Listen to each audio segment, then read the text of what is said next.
guys! Today I'm going to be sharing with you 5 books that I wish I could go back in time and read again for the first time. I'm not going to be mentioning books that you would expect, but know that yes, I would totally go back in time and read for the first time Harry Potter, Miss Peregrine's Home for Peculiar Children, and The Archive. The reason I'm pointing that out right now is because I know that there will be several comments being like, I'm surprised this book wasn't on that list. Sometimes I just like to spice it up with books that I don't normally talk about on my channel. The books that I chose for this video aren't necessarily just because of the story, but because of the memories linked around these books. When I look at these books on my shelves, they hold more than just stories to me. They hold the point in time when I read them, and I feel like that's a really special thing. So without further ado, let's get started. The first thing I have is Food, Girls, and Other Things I Can't Have by Alan Zadoff. One of the main reasons that I wish I could go back in time and read this book for the first time is because this is one of the first books I bought because of my BookTube channel. I look at this book and I just remember being so excited about starting my channel. I remember being so excited about reading this book because I just couldn't wait to review it on my channel, and I would love to go back in time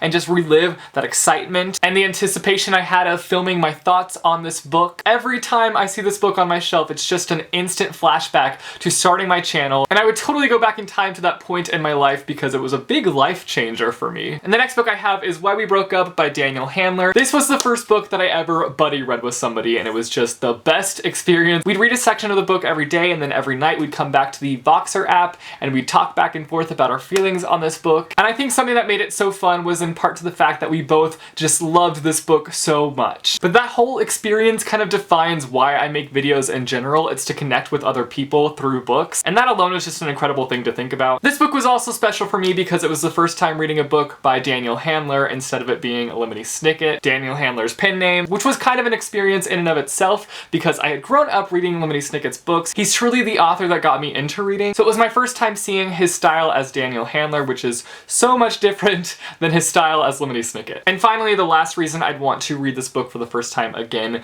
is because of how real this book felt. You get attached to the characters and you get attached to the relationship, and you know what's coming because the title clearly says Why We Broke Up, so you know they're gonna break up. The title itself is one big spoiler, but you see this relationship form, and then you see the downfall of this relationship, and it's just kind of heartbreaking, and you feel like you yourself are going through a breakup, and by the end of the book you're like, did I just get broken up with? I don't understand what's going on. Next, I would go back in time and read Looking for Alaska again by John Green. This was one of the only books that I've ever read from start to finish in one sitting. I've definitely read a few other books from start to finish in one sitting as well, but this was one of the first times that I'd ever done that, and to me that was just such a mind-blowing experience at the time. At the time, I just had never thought I had it in me to read a book in one sitting. I was in high school, it was Christmas break, my parents and I went shopping, they dropped me off at Borders, I went in, picked this book up, took it home with me, and just read the crap out of it. And at the time, I was not a massive reader, so finishing this book in one sitting was just like, whoa, what have I done? I am a reading monster, nobody can stop me. And in that moment, I just felt so accomplished. I feel like I could have just taken on the world. I'm pretty sure after I finished this, I tried picking up another book and just reading straight through it, but it just did not work. The next book on my list is Control by Lydia Kang, and the reason that I would go back in time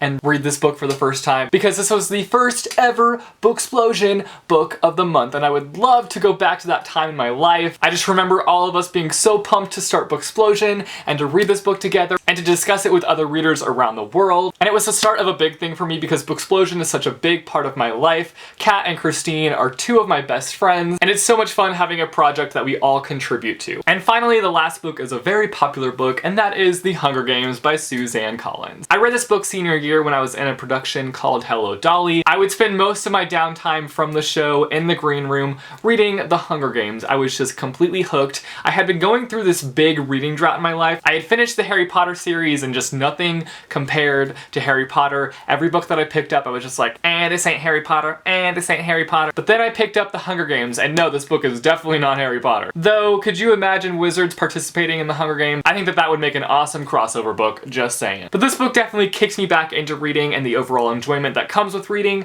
and so I'm very thankful for this book. But I would just love to go back in time and read this book for the first time because that was just such a fun time in my life. It was my senior year and I was just so ready to be done with high school. I was in this awesome production of Hello Dolly and it was just an all-around good time. So those are 5 books that I wish I could go back in time and read again for the first time. You guys should let me know down below a book that you would totally go back in time and read again for the first time and why you would. Is there a certain memory that links you to that book, or it's just a book that you are obsessed with and that you would love to go back and relive the moment of first reading that book? Let me know down below. Also, if you like this video, be sure to give it a big thumbs up. I post videos every Monday, Wednesday, and Friday, so click subscribe if you want to be notified for when I post new videos. Thanks for watching, guys, and I will see you soon with a new video. Bye, choo.